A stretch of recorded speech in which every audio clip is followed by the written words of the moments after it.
So ayun mga kapayaso, part 17 tayo. Tara, dalawin natin bahay nila duwende.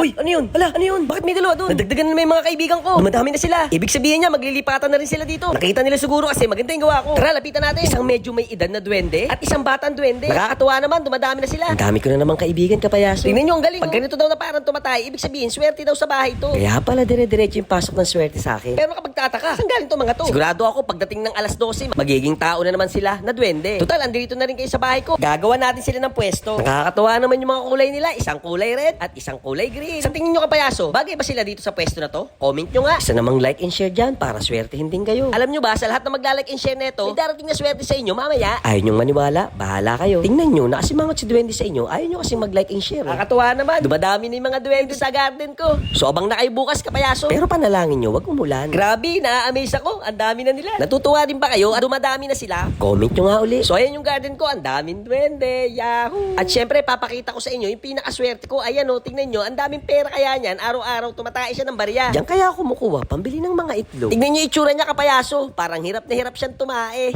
Pero swerte yan mga yan sa akin. Nakita nyo ba, kapayaso? Ang ganda ng lagayan nila. Bukas ko na sila ayusin. Kasi napagod kaya ako kanina kakasimento at halo. So ano, kapayaso? Bye-bye! Like and share para sa walang kwentang video.